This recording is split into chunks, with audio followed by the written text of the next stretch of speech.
समय समय पर महीने 2 महीने में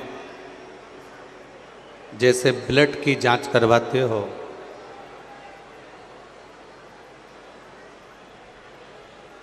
खून की जांच करवाते हो, ब्लड की जांच करवाते हो कि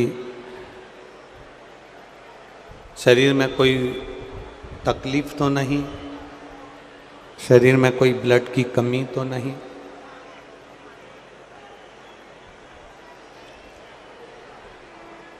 ब्लड की जांच करवाने के लिए आप 2 महीना 3 महीना 4 महीने में ब्लड की जांच करवाते रहते हो कि कोई तकलीफ ना, कोई शरीर में कष्ट तो नहीं है, कोई रोग तो नहीं है।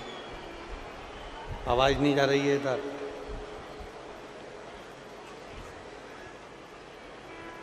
दो महीना 3 महीना में ब्लड की जांच करवाते रहते हो कि कोई ब्लड की तकलीफ तो नहीं, कोई शरीर में रोग या बीमारी या कष्ट तो नहीं।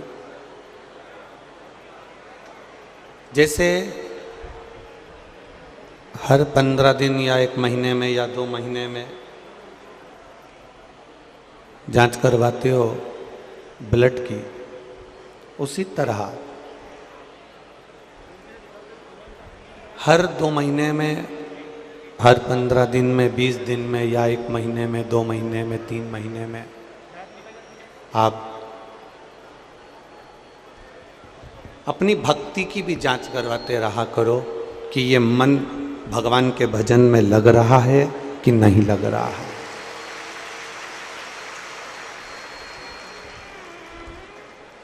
एक आध महीना हुआ, 15 दिन, 20 दिन, 1 महीना, 2 महीना निकले कि अपन भगवान की शरणागति में पहुंचे। कहीं कथा में, कहीं सत्संग में, कहीं गुरु की शरणागति में पहुंचे और वहां अपने मन की जांच करी कि ये मन भगवान की भक्ति में लग रहा है कि नहीं लग रहा, भगवान के भजन में लग रहा है कि नहीं लग रहा। कवि में और कथाकार में एक बहुत बड़ा अंतर होता है।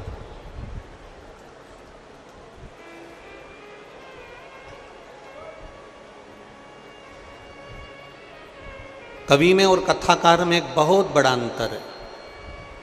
कवि अपनी वाणी से, कवि अपने शब्दों से, कवि अपनी वाणी से जनमानस को रिझाने का प्रयास करता है और कथाकार अपनी वाणी से महादेव को रिझाने का प्रयास करता है। कवि में और कथाकार में एक बहुत बड़ा अंतर होता है कि कवि शब्द को जोड़ता है,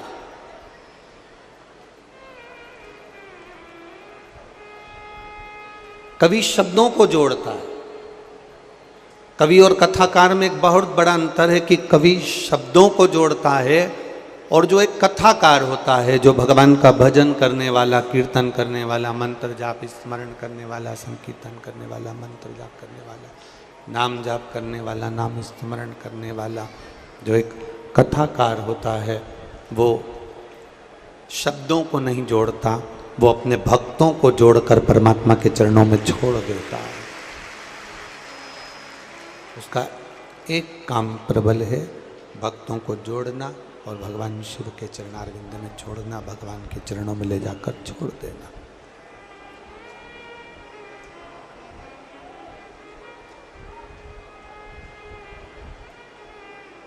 एक भक्ति की जांच बहुत जरूरी है। एक अपने जीवन में सच्ची भक्ति, सच्ची श्रद्धा की जांच करना बहुत जरूरी है। और जब तक ये भक्ति की जांच नहीं होती, जब तक ये भजन की जांच नहीं होती, तब तक जीवन का सुख प्राप्त नहीं हो पाता।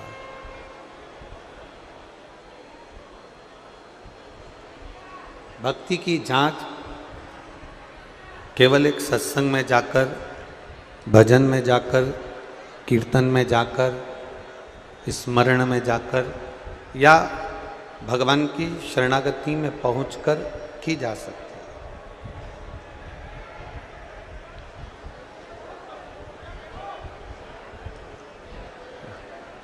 है। डॉक्टर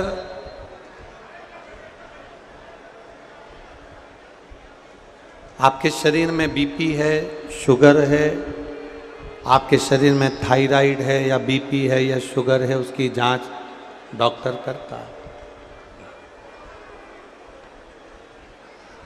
पर मेरा भगवान, मेरा भोलेनाथ, मेरा त्रिकालदर्शी, मेरा कैलाशी, मेरा अविनाशी, मेरा शिव कभी भी बीपी या शुगर की जांच नहीं करता। डॉक्टर बीपी की जांच करेगा, शुगर की जांच करेगा, ईसीजी करेगा, ये सारी जांच डॉक्टर करता है। पर मेरा भोलेनाथ, मेरा त्रिकालदर्शी, मेरा कैलाशी, मेरा अविनाशी, मेरा शिव कभी ना बीपी की जांच करता है, ना शुगर की जांच करता है, ना ईसीजी करता है, ना कोई दूसरी जांच करता है। मेरा भोलेनाथ अगर जांच करता है, मेरा शंभु, मेरा त्रिकालदर्शी, मेरा कैलाशी, अविनाशी अगर जांच करता है तो केवल तुम्हारे हृदय में जो भाव छुपा है, मेरा भोलेनाथ उस भाव की जांच करता है। तुम्हारे भीतर जो श्रद्धा छुपी हुई है, तुम्हारे भीतर जो विश्वास छुपा हुआ है, तुम्हारे भीतर जो श्रद्धा और विश्वास छुपा हुआ है, मेरा शिव उसकी जांच करता है, मेरा शंकर उसकी जांच करता है। अब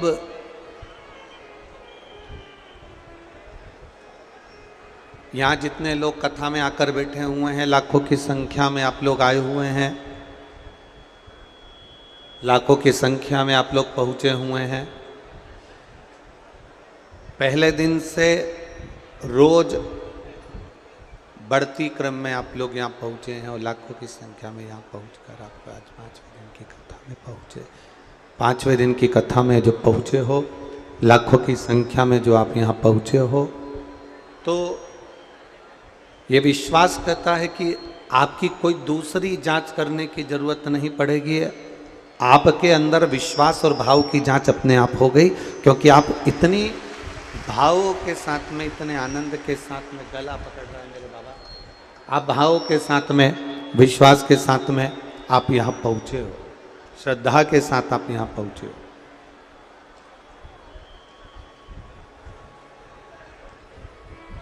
ये परमात्मा की कुछ कृपा, ये परमात्मा की कुछ उदारता, ये परमात्मा की कुछ करुणा है।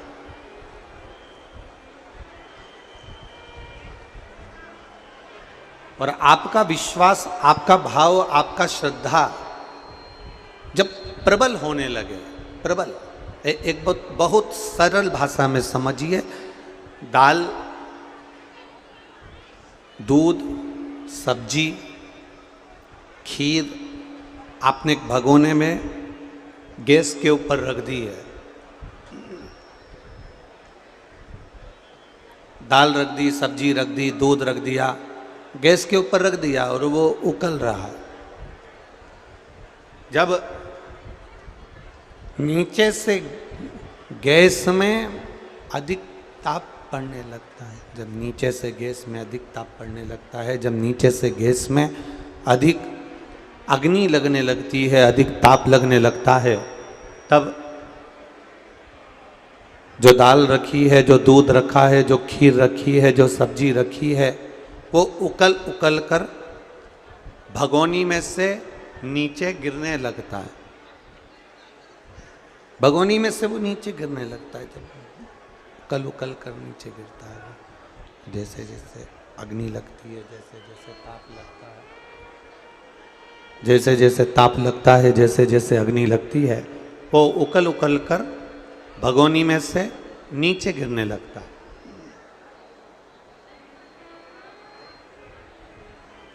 बस यही एक शिव कथा कर रही है, यही शिव महापुराण का चरित्र कर रहा है, यही शंकर की कथा कर रही है, यही शंकर का संवाद कर रहा है, यही शिव महापुराण का चरित्र कर रहा है, यही शंकर भगवान का अनुमोदन कर रहा है।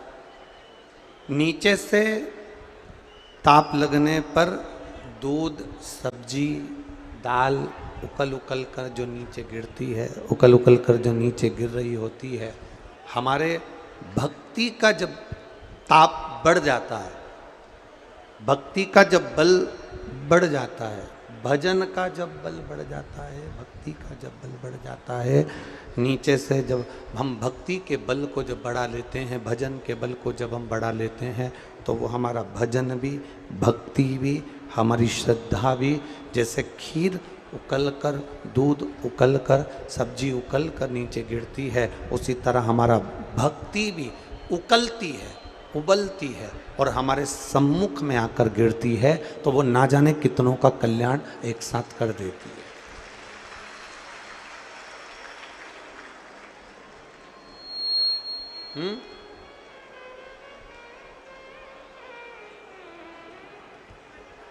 भक्ति भी उकल कर गिरती है और वो एक का कल्याण नहीं करती, सबका करती थी।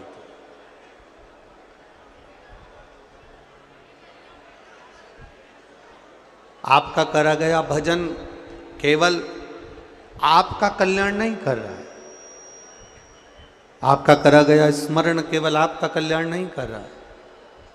शिव महापुराण की कथा कहती है, हमारा करा गया घर के देवराज नाम का ब्राह्मण, उस देवराज नाम के ब्राह्मण की माता बुजुर्ग माँ एक लोटा जल शिव जी को चढ़ाती थी। देवराज नाम के ब्राह्मण की माता शंकर भगवान को एक लोटा जल समर्पित करती थी। देवराज नाम के ब्राह्मण की माता भगवान शंकर को एक लोटा जल चढ़ाती थी। उस जल चढ़ाने का फल ये मिला कि देवराज चोरी का धन लेकर आया था, बेकार धन लेकर आया था, और बेकार धन लाने के बाद भी वो देवराज नाम का ब्राह्मण भगवान शंकर के कैलाश धाम चले गया, क्योंकि उसकी माँ एक लोटा जल समर्पित करती थी। अर्थात भक्ति जब उकलती है, भक्ति जब उबाल भरती है,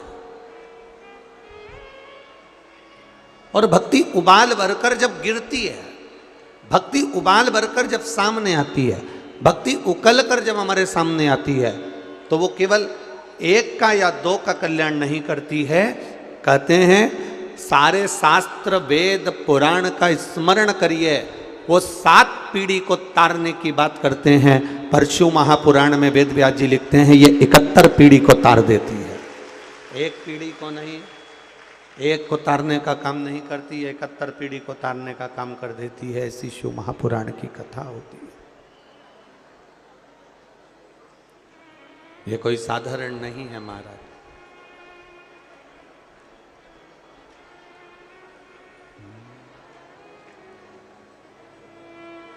बखान क्या करूं मैं राखों के ढेर का, चपटी भभूत में खजाना कुबेर का।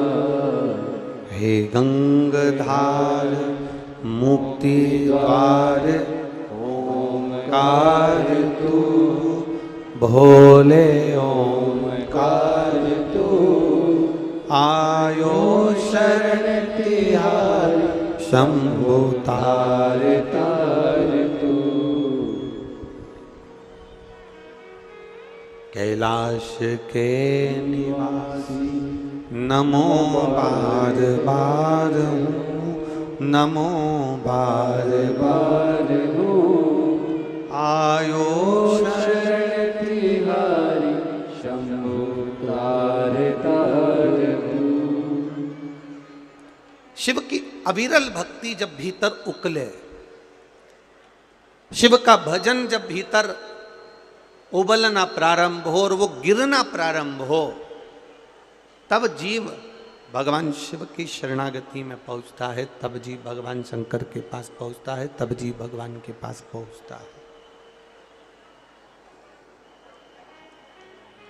ये आपकी भक्ति का जो भाव उकला है, ये आपकी भक्ति का जो भाव उबल रहा है, ये आपकी भक्ति और विश्वास जो उबल कर बाहर आई है, तो ये आपको तकलीफ देने वाली नहीं है, ये परमात्मा से मिलन कराने वाली, भगवान से आपको जोड़ने वाली है, भगवान के करीब लेकर जाने वाली है। एक बात अपने भीतर उतारिएगा। तारकासुर के 3 बेटे तारकाक्ष, विदुमाली और कमलाक्ष की। तारकासुर के 3 बेटे तारकाक्ष, विदुमाली और कमलाक्ष की। ये तीनों तारकासुर के ये 3 पुत्र, तारकासुर के ये 3 बेटे तारकाक्ष, विदुमाली और कमलाक्ष की, इन्होंने भगवान से कुछ नहीं मांगा। इन्होंने भगवान से बस इतना मांगा कि हम मरें तो तीनों एक साथ मरें, हमारे प्राण छूटे। एक बार आप इधर आओ, साउंड सुनो आके।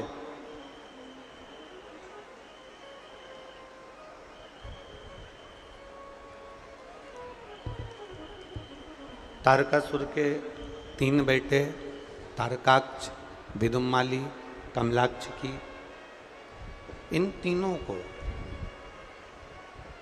तारकाक्ष, विदुमाली, कमलाक्ष की, इन तीनों ने जो वर मांगा वो केवल एक वर मांगा कि हम तीनों के प्राण छूटें तो एक साथ छूटे, हम तीनों के प्राण जाएं तो एक साथ जाएं, और हमको 3 पुरियों का निर्माण करा दीजिए, हमें 3 अलग अलग नगर बसा दीजिए।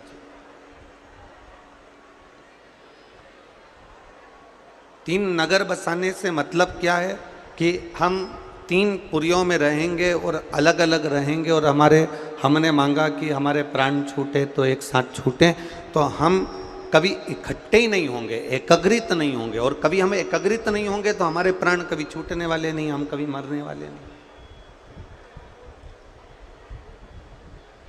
फिर हमारे प्राण जाएंगे ही नहीं। पर शिव महापुराण की कथा कहती है संसार सागर में केवल एक मृत्यु सत्य है। संसार सागर में जन्म लिए हो तो मृत्यु का भान होना चाहिए कि मृत्यु सत्य है और ये आएगी, ये निश्चित है। 7 ताले में भी बंद हो जाओगे तो मौत को कोई रोक नहीं पाया।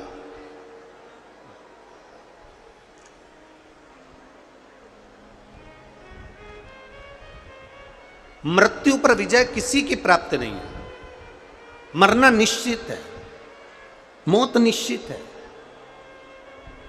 दुनिया में 2 चीजों का स्मरण रखें, आज तक ऐसा कोई औषधि देने वाला नहीं मिला जो मौत को रोक ले, किसी को मरने ना दे। आज तक कोई ऐसा औषधि देने वाला नहीं मिला। और दूसरा, आज तक दुनिया में ऐसा करोड़पति नहीं मिला, ऐसा धनपति नहीं मिला, ऐसा सत्तापति नहीं मिला, ऐसा वैभवपति नहीं मिला जो अपने पैसे के बल पर अपने निकले हुए समय को खरीद कर बता दे। ये दुनिया में नहीं हुआ है, ये दुनिया में हो भी नहीं सकता, 2 नहीं हो सकते। एक आपकी मृत्यु को कोई नहीं रोक सकता और एक गए हुए समय को कोई वापिस नहीं ला सकता। गया हुआ समय वापिस नहीं आ सकता।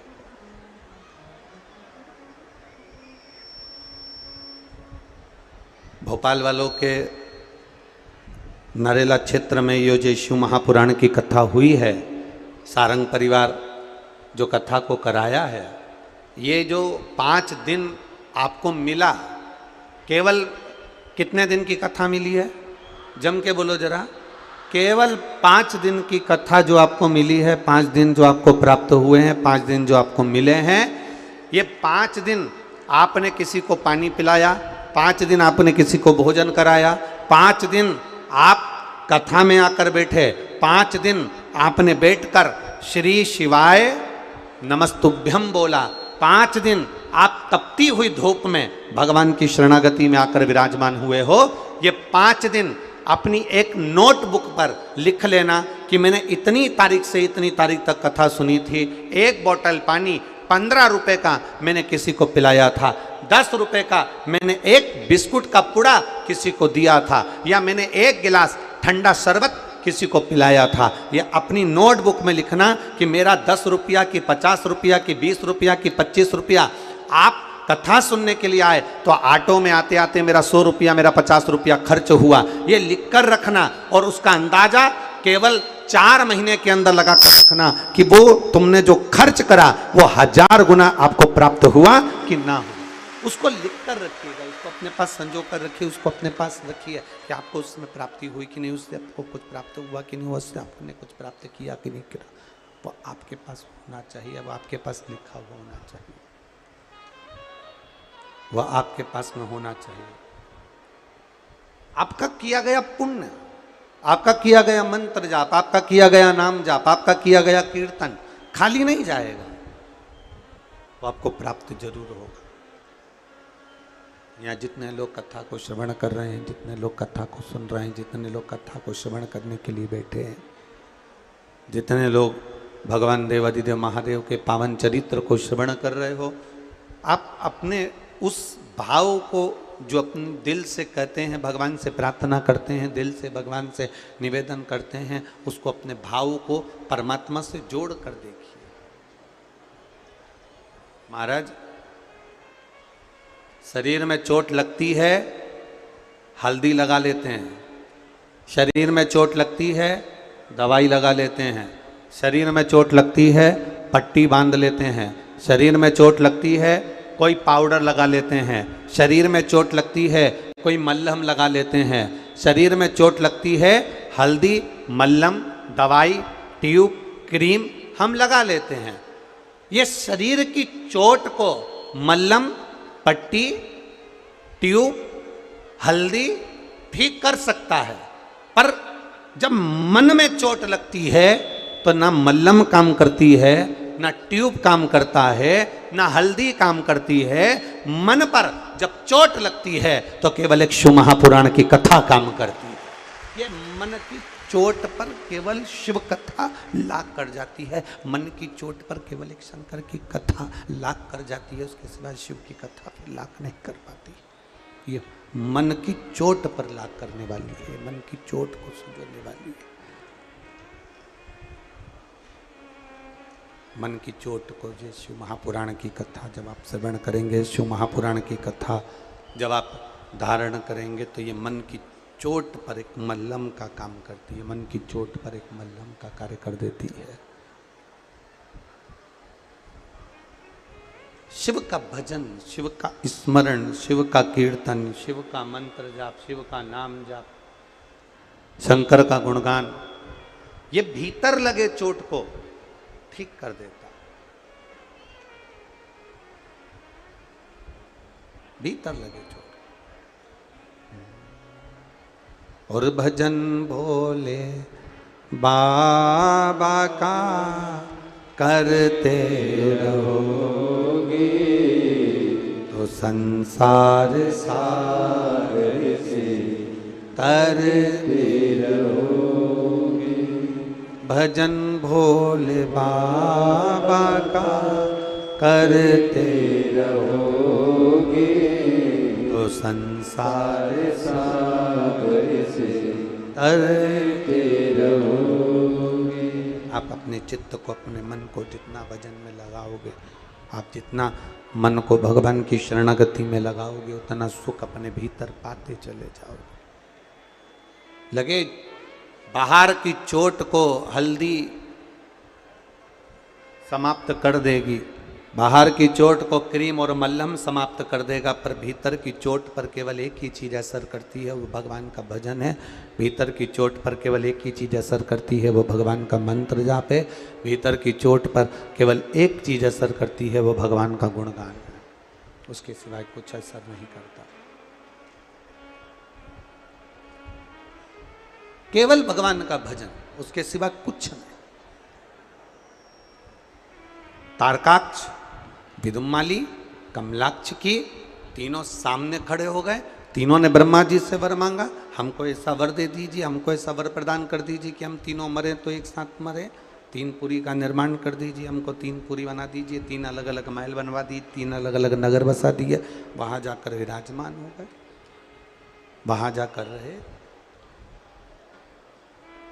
अभी इतना उपद्रव इनने मचा दिया, इतना उपद्रव इनने मचा दिया, इतना उपद्रव मचा दिया कि देवता हैरान हो गए, देवता परेशान हो गए। जैसे तारकाक्ष, विदुम्माली और कमलाक्ष की ये तीनों उपद्रव मचाते हैं तो देवता परेशान हो जाते हैं, उसी तरह हमारे कई बार हमारे पाप कर्म, हमारे पाप, हमारी तकलीफें, हमारे पूर्व के किए गए कर्म इतना उपद्रव मचाते हैं कि हम हैरान हो जाते हैं, हम खुद परेशान हो जाते हैं। बेटों की नौकरी नहीं लग रही, घर का मकान नहीं हो रहा, बच्चों का विवाह नहीं हो रहा, कहीं गाड़ी लेने का प्लान करो तो थोड़े दिन तक प्लान होता है, फिर वही की वही हो जाता है, मकान का प्लान करो तो वही की वही हो जाता है। तो फिर ये आखिर हो क्यों नहीं रहा? कुछ ना कुछ नया सोचो, वहीं की वहीं धरे रह जाते। कारण क्या है? अर्थात जैसे तारकाक्ष, विदुम्माली और कमलाक्ष की उपद्रव मचाते हैं, बहुत हैरान कर देते हैं, उसी तरह हमारे पूर्व का पाप, हमारे पूर्व का किया गया पाप कर्म, हमारे पूर्व का किया गया पाप हमारे सामने प्रकट होता है और बार बार उछलता है तो हमको कष्ट प्रदान करता है। फिर करा क्या जाए? जब देवताओं ने देखा कि हमारे ये तीन तारकाक्ष, विदुम्माली और कमलाक्ष की उपद्रव मचा रहे हैं, तो फिर देवताओं ने शिव जी का गुणगान करा, शंकर जी को मनाने का प्रयास करा, शिव जी को मनाने का प्रयास करा, भगवान शंकर का गुणगान करने का प्रयास करा। फिर शंकर भगवान ने आकर तारकाक्ष, विदुम्माली और कमलाक्ष की, तारकासुर के 3 बेटों को संहार कर दिया। उसी तरह जैसे राक्षस जब उपद्रव मचाते थे तो भगवान शिव का स्मरण किया जाता था और शंकर जी जाकर उन राक्षसों का संहार करते थे। उसी तरह शिव महापुराण की कथा कर रही है, उसी तरह भगवान शंकर का संवाद कर रहा है, उसी तरह भगवान शिव का चरित्र कर रहा है कि जब हमारे दुख उपद्रव मचाएं, जब हमारी तकलीफें उपद्रव मचाएं, जब हमारे कष्ट उपद्रव मचाएं, तब हमें कहीं नहीं जाना, हमें किसी और नहीं जाना। कोई कितना ही कहे तुमको कि मेरे पास में आ जाओ, मैं तुम्हारा दुख मिटा दूंगा, कोई तुमसे कहे मेरे पास आ जाओ, मैं तुम्हारा कष्ट मिटा दूंगा। शिव महापुराण की कथा कहती है जो कह रहा है उसका खुद का कष्ट मिट नहीं पा रहा है, इसलिए किसी के पास मत जाना, जाना तो तुम्हारे घर के पास में जो शंकर का मंदिर हो वहां पहुंच जाना। शिव के द्वार, शंकर की चौखट पर, शंकर के दरवाजे पर, शंकर की चौखट पर, शंकर के मंदिर में, शंकर के द्वार पर, वहां पहुंच जाना, शिव के द्वार पर पहुंच जाना, शंकर के मंदिर पर पहुंच जाना, शिव की चौखट पर पहुंच जाना, शंकर के द्वार पर पहुंच जाना। शिव मंदिर तक जाने का प्रयास करिएगा।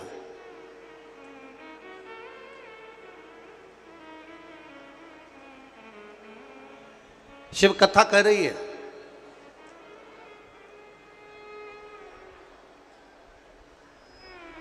एक बात बहुत अच्छे से समझ लीजिएगा, देवताओं के पास ज्यादा सिद्धि थी कि राक्षसों के पास ज्यादा सिद्धि थी? बोलो जम के।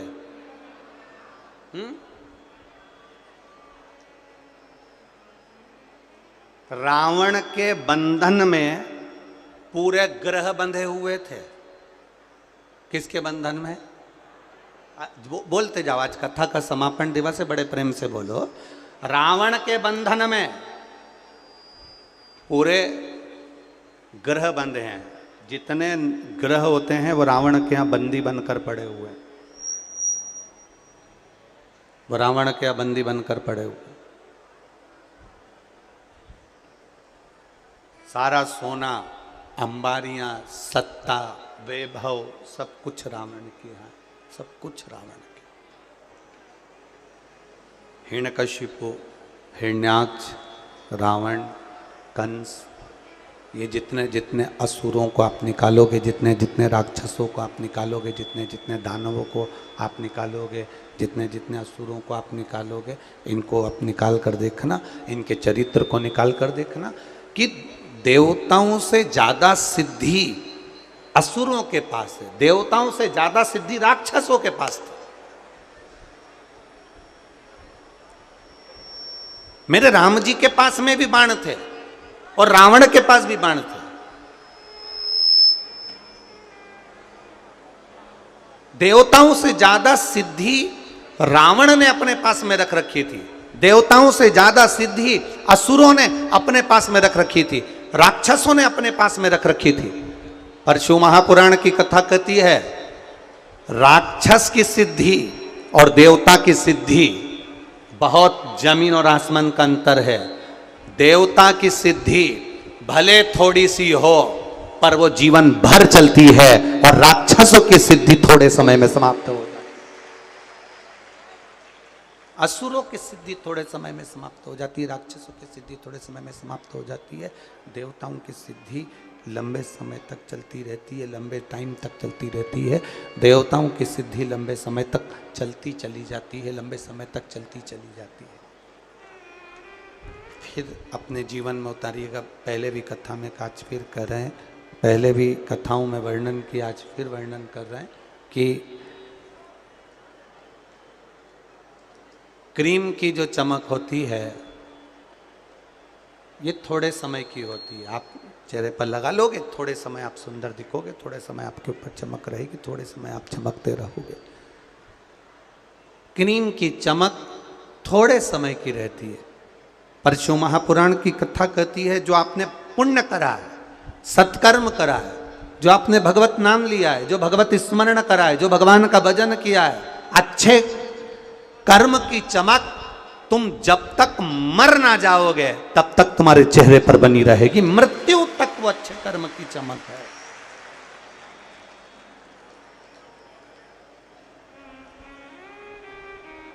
क्रीम की शोभा थोड़े दिन की होगी, क्रीम की शोभा थोड़े समय की होगी, पर अच्छे कर्म की चमक, भगवत भजन की, कीर्तन की, नाम जाप की, नाम स्मरण की, पूजन की, आराधना की, पाठ की, ये अच्छे कर्म की जो चमक होती है ये बहुत लंबे समय तक चलती है।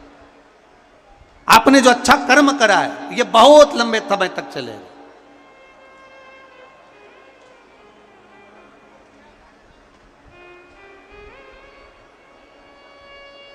कल आदरणीय विश्वास भैया ने माइक लेकर आप सबके सामने कहा कि यह कथा एक साल नहीं हर साल चलती रहे, हर साल स्मरण होता रहे। ये उनके मन का भाव, और ये केवल उनके लिए नहीं आप सबके लिए है। ये उनके मन का भाव जो उन्होंने प्रकट करा कि यह कथा निरंतर चले, हर वर्ष चले और चलती रहे, आनंद लोग लेते रहें, भगवत भजन में डूबे रहें, स्मरण में डूबे रहें, मंत्र जाप करते रहें, नाम जाप करते रहें, नाम स्मरण करते रहें। हम फिर कहना चाहेंगे ये एक श्रेष्ठ कर्म है, एक ये अच्छा कर्म है। आप किसी के दुख में अगर खड़े हो ये आपका श्रेष्ठ कर्म है, आप किसी की तकलीफ में अगर खड़े हो ये आपका श्रेष्ठ कर्म है।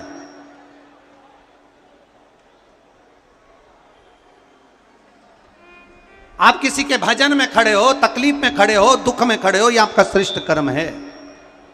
और ये आपका श्रेष्ठ कर्म थोड़े समय का नहीं रहेगा।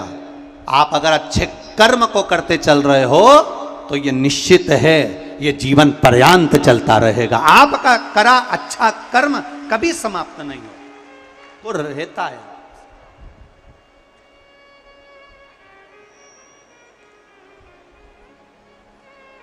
पूरे इतनी कथाएं करी हैं और इतनी कथाओं में कई जगह पर कथा करी, पर अपने इस जीवन काल में पहला ऐसा मंत्री देखा और पहला ऐसा मिनिस्टर देखा जो रोज सवेरे 9:30 बजे हमारे पास में आकर पूछते हैं, कोई कमी हो तो हाथ जोड़कर बोलते हैं जरूर बता देना। और पूरी कथा में पहला ऐसा मंत्री, पहला ऐसा मिनिस्टर देखा है विश्वास सारंग जी जैसा, जो रोज सवेरे हाथ जोड़कर खड़े होकर 9:30 बजे एक ही बात, कोई कमी हो तो बताना, कोई तकलीफ हो तो बता देना गुरुजी। और उनके मुख से जो शब्द निकला आज कहना चाहूँगा कि गुरुजी जनता का अंदाजा नहीं रहता, इसलिए पंडाल हो सकता है कम पड़ जाए, क्षमा चाहूँगा कि मेरी पंडाल की व्यवस्था हो सकता है कम। ये अपने मुख से कह देना, अपने भाव से प्रकट कर देना कि गुरुजी एक कथा भोपाल में बहुत हुई, उसका एक अंदाजा रहता है कि 1 डूम भराएगा कि 2 डूम भराएगा कि 3 डूम भराएगा। यहाँ पंडाल पर पंडाल लगते रहे तो भी अंदाजा नहीं लगा सकते।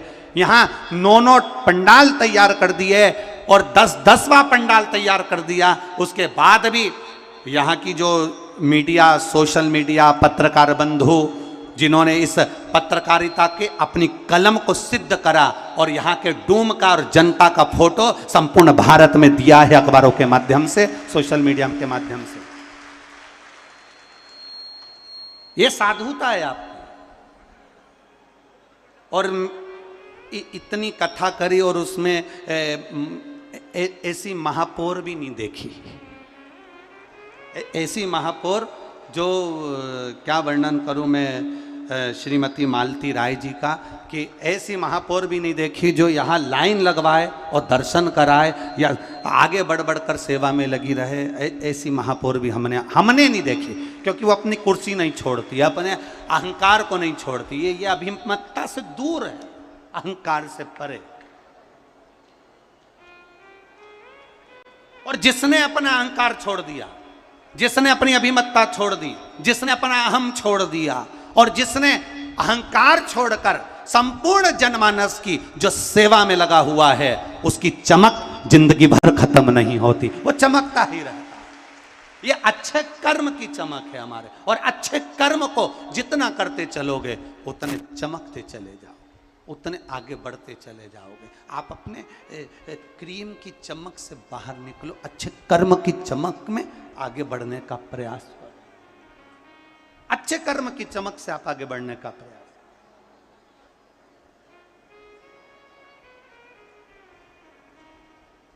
जाओ मेरे शिव के दरवाजे पर। देवताओं के पास भी सिद्धि रहती है और राक्षसों के पास भी सिद्धि रहती है, पर राक्षसों की सिद्धि किसी काम की नहीं रहती है। असुरों की सिद्धि किसी काम की नहीं। एक बात आज आपसे कहना चाहेंगे भोपाल की इस पावन धरा पर, मेरी माताएं, मेरी जीजियों और मेरे जीजाओं, आप सबसे निवेदन है अपने भीतर उतार कर रखना। कई बार आपके मन में आ जाता है कि मेरी पड़ोसन का 4 मंजिल का बिल्डिंग बन गई। कई बार आपके मन में आ जाता है मेरी पड़ोसन के दोनों बेटों की सरकारी नौकरी लग गई। कई बार आपके मन में आ जाता है मेरे पड़ोस के यहाँ 4 व्हीलर गाड़ी आ गई। कई बार आपके मन में आ जाता है मेरा रिश्तेदार में वो बहुत उन्नति की सीढ़ी पर चढ़ गया, मेरे रिश्तेदार का लड़का वो डॉक्टर बन गया, मेरा परिचित वो इंजीनियर बन गया, और मेरे बच्चे कुछ नहीं कर पा रहे, या मैं आगे नहीं बढ़ पा रहा, मैं वहीं की वहीं पर हूं, मैं आगे नहीं बढ़ रहा, मेहनत कर रहा हूं, सब कुछ कर रहा हूं, मैंने गाड़ी भी ली, ठप हो गया, नौकरी करा, काम बिगड़ गया, मैंने ये करा, मेरे साथ ये तकलीफ आ गई, राजनीति क्षेत्र में भी आगे बढ़ा, वहीं आकर खड़ा हूं। ये आपके मन में कई बार प्रश्न खड़े होते हैं, कई बार आपके मन में ये प्रश्न आ जाता है, उसका मकान बन गया, मेरा रह गया, उसके साथ में ऐसा हो गया, मेरा रह गया। आपसे निवेदन है, आप कभी ईर्ष्या मत करना। जितनी मन में ईर्ष्या है उतना 1 लोटा जल लेकर शंकर भगवान पर 1 चावल के दाने के साथ चढ़ाना प्रारंभ करना, आप भी उसकी बराबरी पर पहुंचोगे, ये निश्चितता है। आप भी चावल का 1 दाना लेकर, आप भी 1 बेलपत्र लेकर, अगर बेलपत्र नहीं है तो शंकर भगवान की बेलपत्र उठाकर शिव पर चढ़ाना प्रारंभ करना। इस बेलपत्र को चढ़ाने के तरीके बहुत हैं, अलग अलग तरीके से बेलपत्र चढ़ाई जाती है। बहुत ध्यान देना, जब आपको कई बार पुरानी कथाएं निकाल कर यूट्यूब पर श्रवण करना, पुरानी कथाओं को निकालना और यूट्यूब पर श्रवण करिए, पुरानी कथाओं को निकालिए और उसको सुनना प्रारंभ करना। उसमें आपको बेलपत्र चढ़ाने के तरीके बताए गए हैं कि अगर हमारे यहाँ सबके बच्चों की नौकरी लग रही है और मेरा बच्चा तैयारी कर रहा है और उसकी नौकरी नहीं लग रही, तो उसका भी तरीका है कि बेलपत्र की डंडी किस ओर होना चाहिए।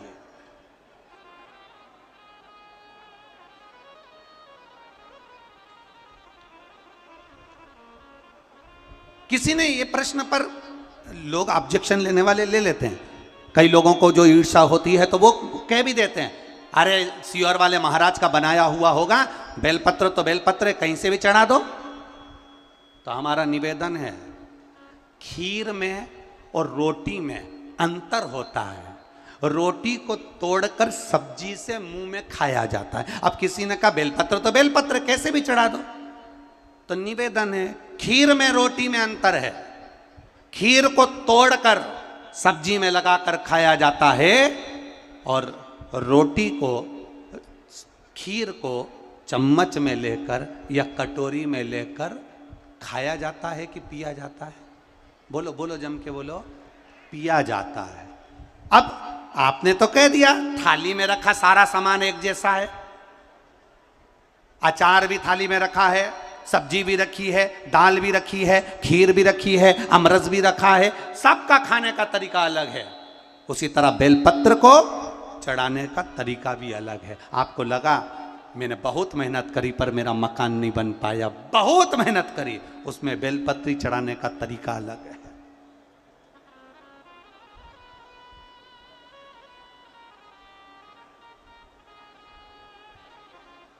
एक बेलपत्र में वो सुख जुड़ा हुआ है, एक बेलपत्र में वो आनंद जुड़ा हुआ है जो हमारे जीवन का सारा सुख प्रदान कर देता है, सब कुछ दे देता है। एक पत्र आया है, देखिए।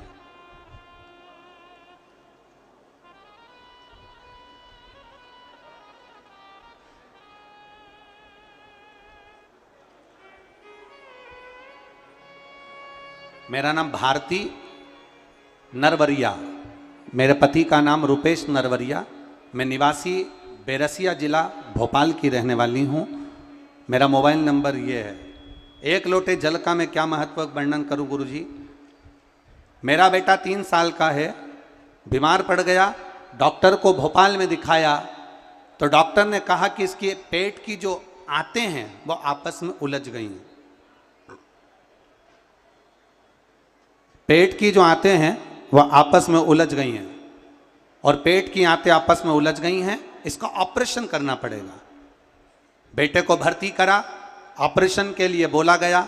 हमने मात्र 5 दिन की छुट्टी मांगी और 5 दिन हमने ऑपरेशन के लिए पैसा जुटाने के लिए प्रारंभ किया। बाबा की कृपा का मैं क्या वर्णन करूं गुरुदेव।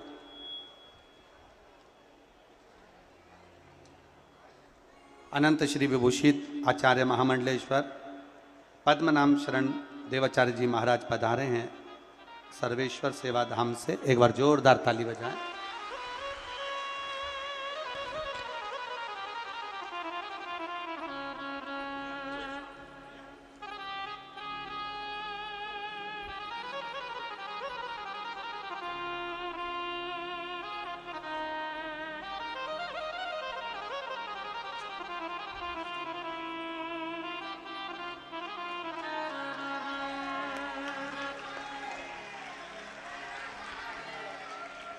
पांच दिन की केवल छुट्टी मांगी और उस 5 दिन में हमने शंकर भगवान का पशुपति व्रत प्रारंभ किया।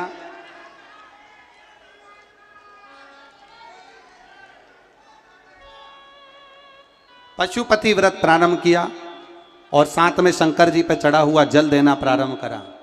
5 दिन के बाद फिर जांच प्रारंभ हुई और बाबा की कृपा से उसके पेट की आंतें सब सुलझ चुकी थी और डॉक्टर ने वापिस कर दिया।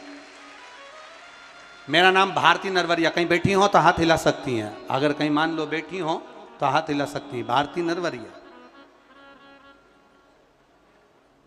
शिव कृपा, शंकर की उदारता, शंकर की करुणा होती ही ऐसी।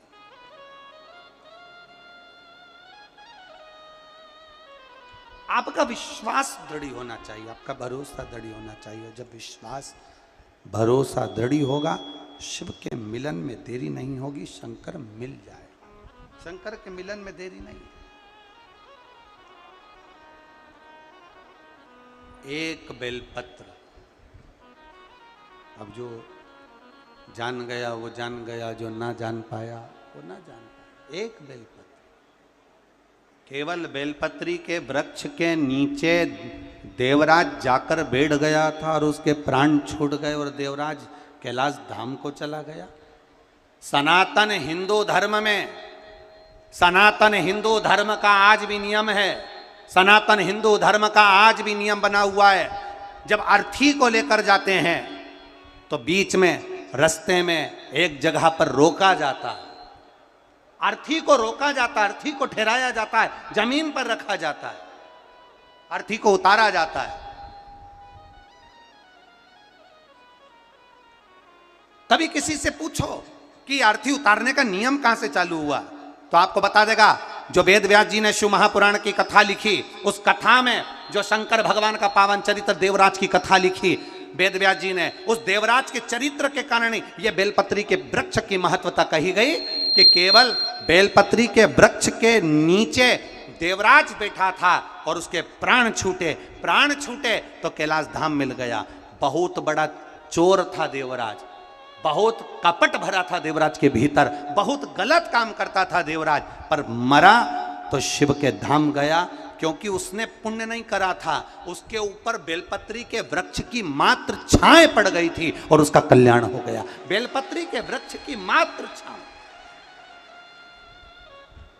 आज भी हमारे सनातन धर्म का नियम है, आज भी हमारे सनातन धर्म का भाव कहा जाता है कि मुर्दे को लेकर जाते हैं तो एक जगह पर नीचे रखा जाता है, वो रखने का स्थान होता था बेलपत्री के वृक्ष की छांव पड़ जाए।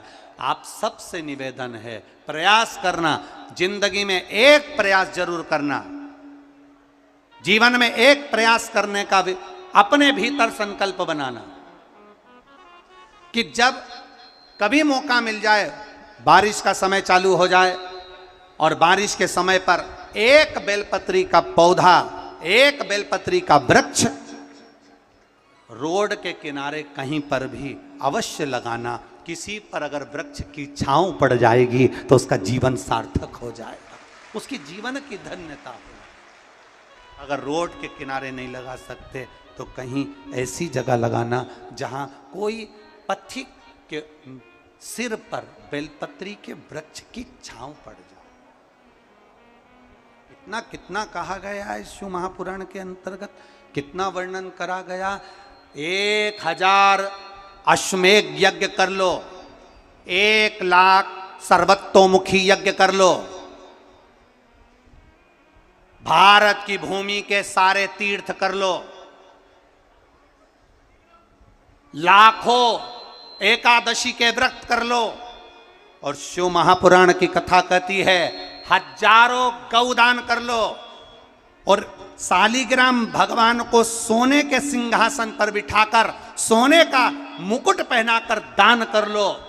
उतना पुण्य केवल एक बेलपत्री शंकर भगवान को समर्पित करने से प्राप्त हो जाता है। केवल एक बेलपत्र, शिव महापुराण की कथा कहती है एक बेलपत्र समर्पित करने से वो फल प्राप्त हो जाता है। पर बेलपत्री भी कभी कौन से वृक्ष से तोड़ना चाहिए, कैसे वृक्ष की बेलपत्र होना चाहिए। कई लोग जरा जरा सा बेलपत्री का वृक्ष होता है, उस बेलपत्री के वृक्ष की बेलपत्र तोड़ लेते हैं, उस बेलपत्री के वृक्ष की बेलपत्र तोड़कर शंकर भगवान को समर्पित कर देते हैं। ना ना, बेलपत्री का वृक्ष कैसा होना चाहिए, जिस बेलपत्री के वृक्ष की छांव हम पर पड़ रही हो, जो हमारे मस्तक से नहीं, हमारे दोनों हाथ खड़े होने के बाद हम ऊंचा करें और उस पर भी उस बेलपत्री की पत्तियां स्पर्श ना कर पाए, हमारे हाथ पर भी बेलपत्री के वृक्ष की छांव हो, ऐसे बेलपत्री के वृक्ष की पत्ती तोड़कर शिव को चढ़ाई जाती है। ये नहीं कि छोटा सा बेलपत्री का पौधा तुम्हारे घर में लगाए, गमले में लगाए, उसी की पत्ती तोड़कर भगवान को चढ़ाते जाओ, तो ये हम पुण्य नहीं कर रहे, ये हम पाप कर रहे हैं। हमारे ऊपर बेलपत्री की छांव हो और उसकी पत्तियां ली जाए, तब तोड़कर भगवान शिव को समर्पित करी जाए, तब वो पुण्य प्रावधान करते हैं। जरा जरा से पौधों की पत्तियां हमको पुण्यता नहीं देगी, जरा जरा से पत्ते की पत्तियां हमको पुण्यता प्रदान नहीं करेगी। पुण्यता तब देगी जब वो वृक्ष बड़ा हो जाएगा, जब वो वृक्ष बड़ा हो जाएगा, उस वृक्ष की मूलता बढ़ जाएगी।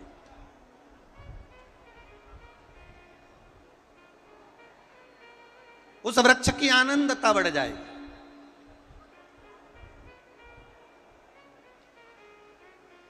आप करो भजन। कई लोग यहां बैठे हैं ऐसे, ढेर सारे, एक दो नहीं, यहां पर बहुत सारे ऐसे बैठे होंगे।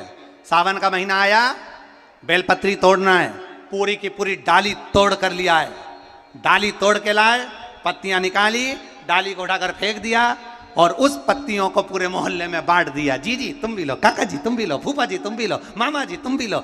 अब लोगों ने कितना तारीफ करी, हमारी देवरानी का छोरा इतना बढ़िया सारे मोहल्ले में बेलपत्री दे देता है। पर वो देवरानी के छोरे से एक बार तो पूछना कि कितने नरक में पड़ेगा।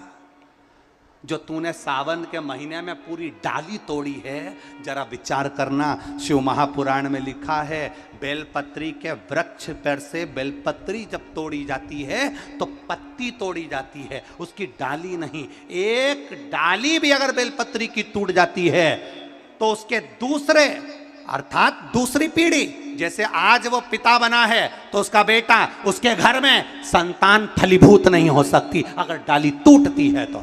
पत्ती तोड़ने का नियम है, डाली तोड़ने का नियम नहीं। पत्ती तोड़ने का नियम है, अब पत्ती तोड़ो चढ़ाइए, बेलपत्र लाइए चढ़ाइए, पर डाली तोड़ने का नियम हमारे यहां वर्णित नहीं करा गया। डाली तोड़ने का नियम हमारे यहां नहीं बनाया गया। शिव कथा कर रही है, भगवान शंकर का संवाद करा है, शिव महापुराण की कथा कर रही है, हमारा किया गया भजन। और भजन में भी श्रद्धा और विश्वास की मूलता, भरोसे की मूलता, दृढ़ता। लगाओ, जब कभी लगे आपके जीवन में कि मेरे कष्ट का जीवन चल रहा है, कष्ट का, एक बेलपत्र अशोक सुंदरी वाली जगह पर इस डंडी का मुख शिवलिंग की ओर हो। किस ओर हो? बोलते जाओ जरा जल्दी जल्दी।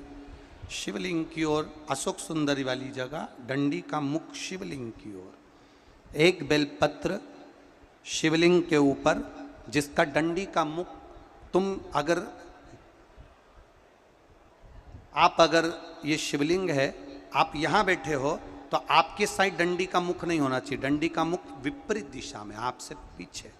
एक बेलपत्र अशोक सुंदरी, एक बेलपत्र शिवलिंग, डंडी का मुख उधर, और फिर जल की धार, जो लोटा भरकर पानी लेकर गए हो, अशोक सुंदरी से शिवलिंग तक धार लगाना है। यहां से चालू करा, चढ़ाते चढ़ाते यहां तक आना चाहिए। वो जल की धार चढ़ाना प्रारंभ करो, फिर 3 महीने में हमको पत्र लिखकर बताना कुबेरेश्वर धाम पर कि बाबा सुना कि ना सुना है। एक एक बेलपत्री का नियम है, एक एक बेलपत्र चढ़ाने का नियम है, दुर्वा चढ़ाने का नियम है, धतूरा चढ़ाने का नियम है, भगवान को शमी का पत्र चढ़ाने का नियम है, शंकर भगवान को रिझाने का नियम है। शिव तत्व को कैसे रिझाया जाए, शंकर का अनुमोदन कैसे करा जाए, मेरे ओघड़दानी को कैसे मनाया जाए, उसका नियम हमारे यहाँ शिव महापुराण में वर्णित किया गया। शिव महापुराण में बार बार वर्णन करा गया कि एक बेलपत्र का नियम अपने जीवन को जो हम धारण करें, वो बेलपत्र कैसी चढ़ना चाहिए, उसका सुख क्या होना चाहिए। एक पत्र आया,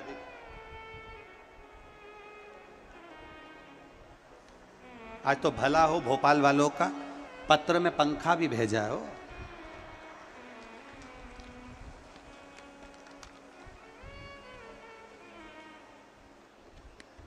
ऐसे पढ़ना, टीवी पर भी आप लोग पत्र पढ़ सकते हैं।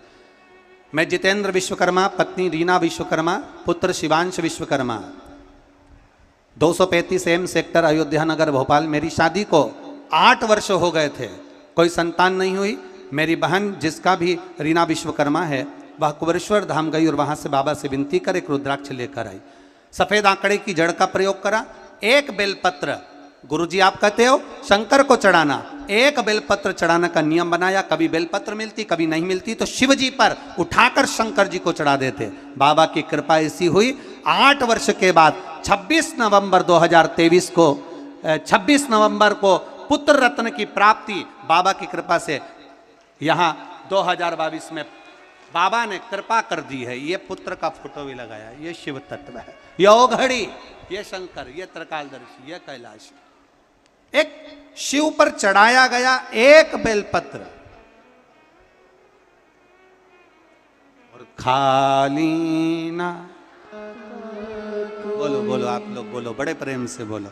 आज तो आखिरी दिन है, दिल से कहकर जाओ बाबा से, खाली ना कोई दर से तुम्हारे मैं भी खड़ा हूँ, पारे पसारे अपने हृदय से लगा लो गिरा जा रहा हो उठा लो। भगवान शिव औघड़दानी, त्रिकालदर्शी, कैलाशी, अविनाशी। और शिव तारकाक्ष, विदुम्माली और कमलाक्ष की, इन तीनों के लिए भी मेरे देव अधिदेव महादेव को याद किया। और तारकाक्ष, विदुम्माली, कमलाक्ष की ये तीनों जब उपद्रव किए तब भगवान शिव जी ने पशुपति रूप धारण किया। देवताओं को 33 कोटि देवी देवताओं को पशु बनाकर, 33 कोटि देवी देवताओं को पशु बनाकर भगवान शिव स्वयं पशुपति नाथ बनकर तीनों पुरियों में प्रवेश कर गए। और तीनों पुरियों में प्रवेश कर कर तीनों को, तारकाक्ष, विदुम्माली, कमलाक्ष की तीनों को एकाग्रित किया। और तीनों को एकाग्रित कर कर भगवान शंकर जब नंदी का रूप रखकर विशाल नंदी बनकर तारकाक्ष, विदुम्माली और कमलाक्ष की पर प्रहार किए, प्रहार करते से ही तारकाक्ष और विदुम्माली थोड़ा सा हटे और कमलाक्ष की ने भगवान देवाधिदेव महादेव का फरसा उठाकर शीश काटा। जो शीश कटा वो नेपाल में डोलेश्वर महादेव के रूप में, पशुपति नाथ के रूप में रहा। जो धड़ बना वो केदारेश्वर के रूप में विराजमान हुआ। पर देवता आश्चर्य में पड़ गए कि देवाधिदेव महादेव अगर आज तारकाक्ष, विदुम्माली और कमलाक्ष की इन तीनों का संहार नहीं करे तो फिर ये तो इनका संहार हो ही नहीं सकता।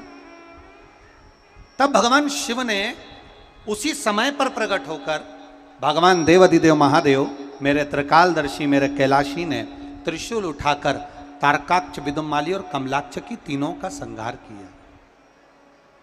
चारों तरफ आनंद समाहित हुआ। शिव जी का एक स्वरूप प्रकट हो गया जिसका नाम पशुपति नाथ। और कोई साधारण सा स्वरूप नहीं। शिव महापुराण की कथा वर्णन करती है, शंकर भगवान का पावन चरित्र वर्णन करता है।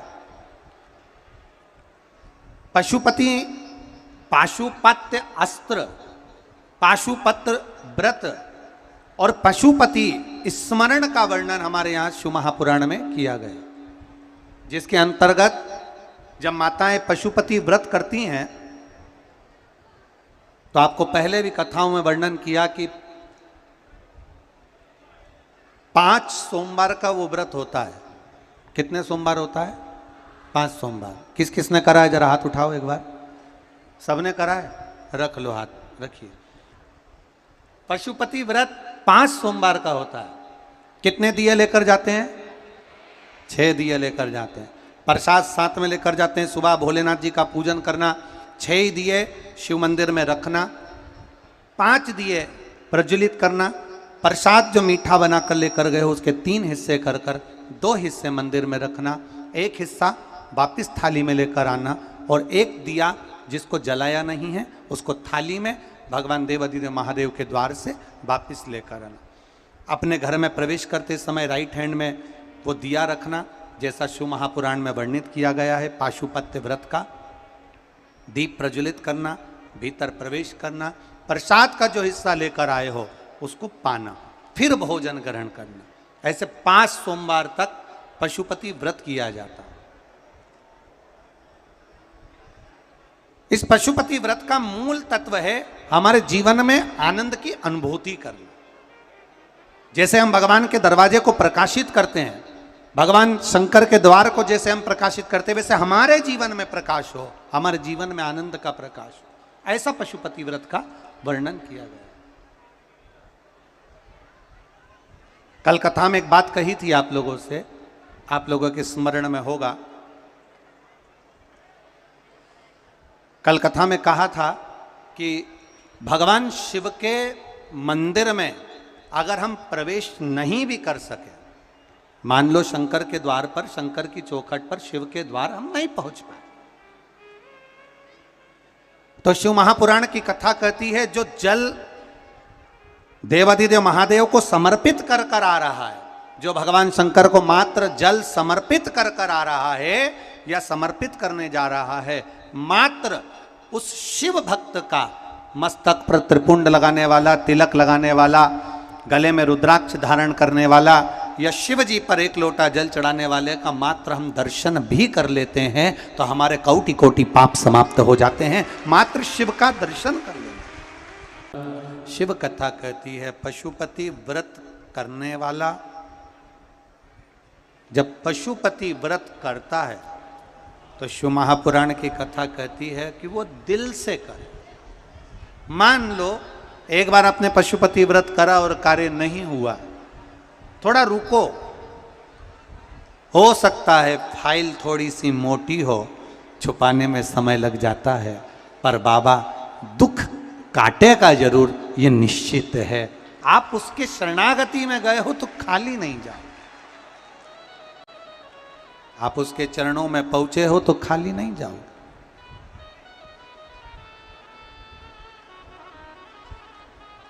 जब देवता और राक्षसों ने मिलकर मंथन करा, उस मंथन में सबसे पहले विष नहीं निकला है, उस मंथन में सबसे पहले निकली है गाय। सबसे पहले प्रकट होने वाली है गौ माता, जो मंथन में प्रकट। उस गौ माता के निकलने का कारण क्या था? मंथन में गाय निकली तो निकली क्यों? गौ माता के मंथन में निकलने का केवल एक कारण था कि मंथन में सबसे पहले गौ माता निकली है, उसके बाद हलाहल विष निकला है।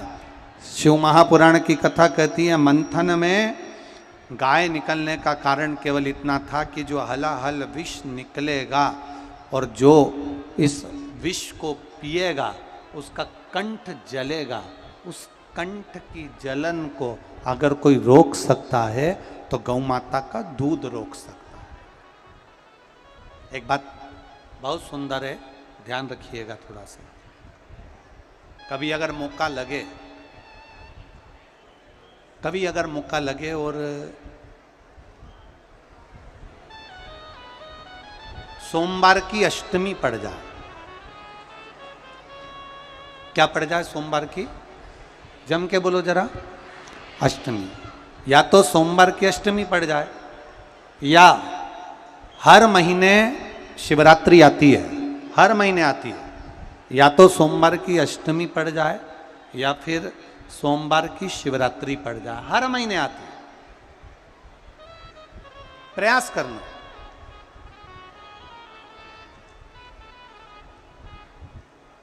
कहीं से देसी गाय का दूध मिल जाए,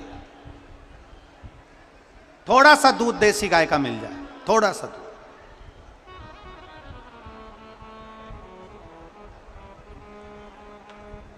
देसी गाय का थोड़ा सा दूध अगर प्राप्त हो जाए,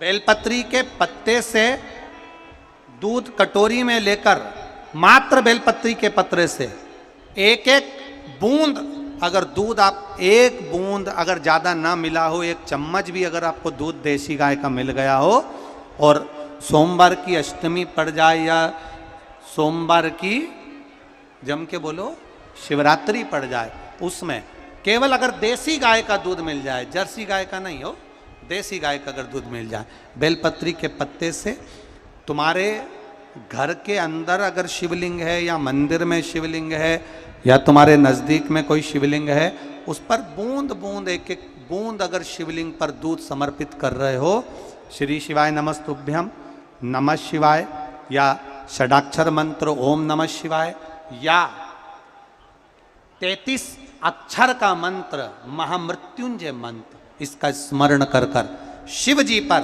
देसी गाय का दूध समर्पित कर कर इस बेलपत्री को अशोक सुंदरी वाली जगह पर अगर आप समर्पित कर देते हैं, फिर आप जिस भी चीज के लिए अप्लाई करें, मेरा देवाधिदेव महादेव आपका हाथ पकड़कर खींचकर आगे बढ़ा ही दे। मेहनत करना, कर्म पूरा करना, पढ़ाई अच्छी करना, और पढ़ाई के साथ में विद्या अध्ययन करने के साथ में अच्छी मेहनत के साथ में देसी गाय का दूध भगवान शंकर को समर्पित करना, भगवान शंकर को समर्पित करना। देसी गाय का दूध धीरे धीरे धीरे धीरे समर्पित करना, भाव के साथ आप समर्पित करो। ए गला पकड़ रहा है बाबू। देसी गाय का दूध एक एक बूंद समर्पित करिए, धीरे धीरे समर्पित करो।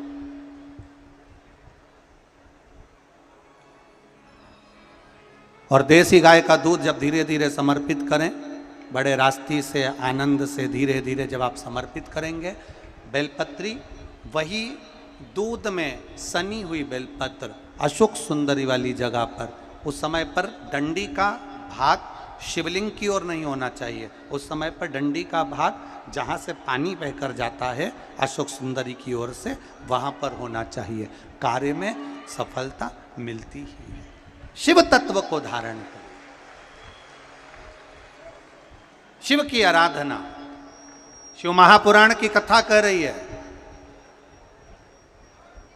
गाय को प्रकट करने का कारण केवल इतना था कि जो विष पिया है उस विष के कारण कंठ में जलन ना,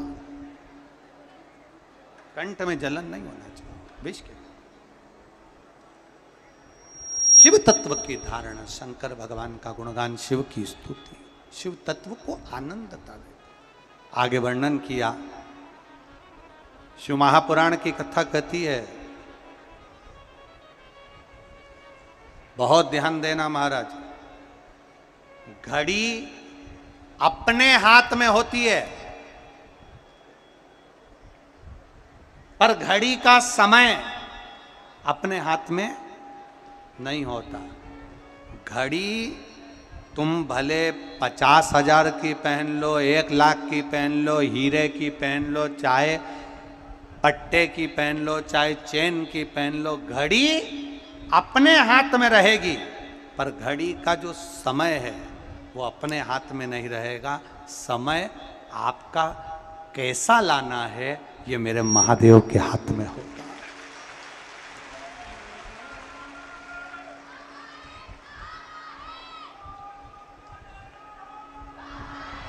घड़ी अपने हाथ में होगी पर घड़ी का समय अपने हाथ में नहीं है। उसी तरह भगवान के मंदिर में जाना अपन जा सकते हैं, शंकर जी पे 1 लोटा जल अपन चढ़ा सकते हैं, शिव जी की स्तुति अपन कर सकते हैं, शंकर भगवान का गुणगान अपन कर सकते हैं, शिव नाम का स्मरण अपन कर सकते हैं, शंकर की स्तुति अपन कर सकते हैं और बाबा से प्रार्थना अपन कर सकते हैं। पर इतना जरूर याद रखना कि आपने दिल से, मन से, भाव से 1 लोटा जल शिव को जो समर्पित करा है वो जल खाली नहीं जाता। शिवलिंग पे चढ़ा जल माता पार्वती जी के हस्त कमल पर आकर गणेश कार्तिकेय से होता हुआ, अशोक सुंदरी के पास से होता हुआ, 33 कोटि देवताओं का स्मरण करता हुआ हमें सुख प्रदान कर देता है और हमारा कल्याण कर देता है। वो जल सहज में सारी समस्या का हल बोल बम का नारा है। हम उसके भरोसे पर जी, हम उसकी साधना में जी, हम उसकी आराधना में जी, हम उसकी अविरल भक्ति में जी। आगे वर्णन किया गया सुंदर स्वरूप में भगवान शिव की अविरल भक्ति का जो वर्णन किया गया महाराज, तो विष समाप्ति का कोई केंद्र नहीं पर विष की जो जलन है वो समाप्त हो जाए। आगे वर्णन किया गया बड़े भाव से 12 ज्योतिर्लिंग के चरित्र का वर्णन शिव महापुराण कर रही है। पहला सोमनाथ जी का वर्णन किया गया, सोमेश्वर महादेव। देखिए 5 दिन की कथा में आज आप लोग जो इतनी संख्या में आए हो, बाबा से जब यहाँ से जाओ, भूमि को, जमीन को प्रणाम कर कर, रज को अपने मस्तक चढ़ाकर बाबा से दिल से प्रार्थना कर कर जाना, बाबा मैं तेरे भरोसे हूँ। किसके भरोसे हूँ? एक बार वो लाइन को आप प्रेम से गुनगुना। सब जितने बाहर खड़े हैं वो भी और जितने बैठे हैं वो भी। मेरे बाबा दया करना, मैं तेरे भरोसे हूँ। मेरे बाबा दया करना, मैं तेरे भरोसे हूँ। भगवान शिव के भरोसे रहना, शंकर की स्तुति करते रहे। चंद्र का काया रोग हुआ, भटकते रहे चंद्र। ऐसी कोई जगह नहीं थी जहां चंद्रदेव ना गए हो। ऐसा कोई स्थान नहीं था जहां चंद्रदेव ने जाकर विनती ना करी हो। भटकते रहे चंद्रदेव, निवेदन करते रहे चंद्रदेव। देव ऋषि नारद ने जाकर कहा आप जाओ और भगवान शंकर का शिवलिंग बनाओ और उसकी आराधना करो। पार्थिव शिवलिंग की आराधना करना, उसकी पूजन करना, और या अपने नजदीक में जो शिवलिंग हो उसकी आराधना करना, उसकी पूजन करना सुख प्रदान करता है। शिवलिंग का निर्माण करा चंद्रदेव ने। शिवलिंग का निर्माण कर कर शिवलिंग जब बनाया, उसकी पूजन करी, भगवान देव अधिदेव महादेव प्रसन्न हो। देव अधिदेव महादेव प्रसन्न हो गए। प्रसन्न और देवाधिदेव महादेव जब प्रसन्न हुए, प्रसन्न होकर वर प्रदान कर दी और चंद्रदेव को काया के रोग से मुक्त कर दिया। काया के रोग से मुक्त। हमारा जो महामृत्युंजय मंत्र है, इस मंत्र का जब हम स्मरण करते हैं तो उसमें हमारे भाव छुपे होते हैं। भाव छुपे होते हैं। उसमें एक लाइन आती है, सुगंधिम पुष्टि वर्धन। इसका मतलब क्या है? क्या इत्र की सुगंध से सुगंधि पुष्टि वर्धन में? क्या इत्र की सुगंध से हम कहेंगे कि भगवान को सुगंधि पुष्टि वर्धन में? ना। शिव महापुराण की कथा कहती है, संपूर्ण ब्रह्मांड में भगवान शंकर के, जो भगवान शिव ने करुणा करी है, जो भगवान शिव ने कृपा करी है, जो भगवान शंकर हर पल हर क्षण कृपा करते हैं, ये भगवान शिव की करुणा की सुगंध है जो संपूर्ण ब्रह्मांड में फैली हुई है। वो सुगंध फैलने वाले देव अधिदेव महादेव मुझ पर कृपा करें, मुझे रोग से मुक्त करें। चंद्रदेव रोग से मुक्त। अगला वर्णन आया श्री मल्लिकार्जुन का, जिन्होंने षडानंद कार्तिकेय जी ने तप कर कर भगवान शिव को प्राप्त करा। अगला वर्णन आया है श्री महाकालेश्वर का, दूषण नाम के राक्षस का संहार भगवान शिव जी ने करा, कालाधिपति बनकर विराजमान हुए। अगला वर्णन आया ओमकारेश्वर का, बिंद नामक पर्वत ने तप किया और भगवान शिव को प्राप्त किया। अगला वर्णन आता है फिर केदारेश्वर का, नर नारायण ने तप कर कर भगवान शंकर को अपना बनाया है। भीमा शंकर का वर्णन आया, कुंभकर्ण की धर्म पत्नी करकटी, करकटी का पुत्र था भीम, जिसने उपद्रव मचाया। उस भीम का संहार भगवान शिव ने करा, शिव जी का नाम भीमा शंकर हो गया। अगला वर्णन आया है काशी विश्वनाथ, मनु शत्रुपा ने तप कर कर भगवान शिव को प्राप्त किया। फिर अगला वर्णन आया त्र्यंबकेश्वर, गौतम बाबा पर गौ हत्या का दोष लगा और गौतम बाबा ने मां अहिल्या के साथ मिलकर शिव जी की स्तुति करी, तो उनसे ब्रह्मा विष्णु महेश ने आकर गौ हत्या के दोष से मुक्त करा। अगला वर्णन आया है श्री वैद्यनाथ, रावण भगवान शिव को कैलाश लेकर जा रहे थे, पर मेरे बाबा कैलाश जाना नहीं चाहते थे, मेरे बाबा लंका जाना नहीं चाहते थे। कैलाश पे से शिवलिंग लेकर लंका के लिए चले और बीच मार्ग में देवाधिदेव महादेव ने अपना वजन भारी कर लिया। रावण ने शंकर के भगवान की शिवलिंग को वहीं भूमि पर रख दिया, भगवान वैद्यनाथ जी के रूप में विराजमान हो गए। अगला वर्णन आया है श्री नागेश्वर, दारुक नाम के राक्षस का भगवान ने संहार किया और भगवान नागेश्वर के रूप में विराजमान हुआ।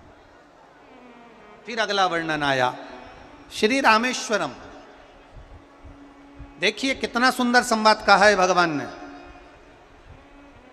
जब समुद्र पर भी विजय प्राप्त नहीं हो पा रही है, समुद्र को जीत नहीं पा रहे, समुद्र को पार नहीं कर पा रहे, तब भगवान शंकर पार्थिव शिवलिंग का निर्माण करते हैं, रामेश्वर धाम की स्थापना करते हैं, और रामेश्वर धाम की स्थापना कर कर भगवान शिव की आराधना कर कर भगवान राम तब शिव जी की आराधना कर कर उनका आशीर्वाद लेकर आगे बढ़ते हैं, तब जाकर भगवान लंका पर विजय प्राप्त करते हैं। यहाँ शिव महापुराण की कथा कहती है कि भगवान राम भगवान कृष्ण भी शिव की आराधना में लगे रहे तो उन्होंने शिव तत्व को प्राप्त किया। अगला वर्णन है श्री कृष्णेश्वर सुधर्म नाम के ब्राह्मण की 2 धर्म पत्नियां घूष्मा और सुदेहा। सुदेहा को घूष्मा का पुत्र मिला था जिसको उसने मार दिया था। घूष्मा ने शिव की स्तुति कर कर अपने बच्चे को फिर जीवित पाया, कृष्णेश्वर महादेव के रूप में विराजमान हुए। ऐसे 12 ज्योतिर्लिंग का चरित्र शिव महापुराण की कथा के अंतर्गत वर्णन किया गया। भाव और आनंद, चंचुला देवी जो अपने पति के लिए कथा सुन रही है, वो कथा का रस तत्व ग्रहण करती है और उसका पति प्रेत योनि से मुक्त होकर देव योनि को प्राप्त होता है। ऐसा पावन शिव महापुराण की कथा सुंदर नरेला विधानसभा भोपाल के अंदर चल रही है, जिसका आज विराम होने जा रहा है। भाव भक्ति के साथ पूरे भोपाल क्षेत्र के भक्तों ने इस कथा का रसतत्व ग्रहण करा। संपूर्ण लोगों ने, भक्तों ने लाखों की संख्या में पहुंचकर इस कथा का आनंद लिया, जो संपूर्ण विश्व का कल्याण करने वाली है। एक बार पूरे नरेला क्षेत्र को और पूरे सारंग परिवार को जोरदार ताली बजाकर स्वागत वंदन अभिनंदन है, जिन्होंने इतनी सुंदर कथा का रसतत्व ग्रहण करवाया। बहुत बहुत साधुवाद है।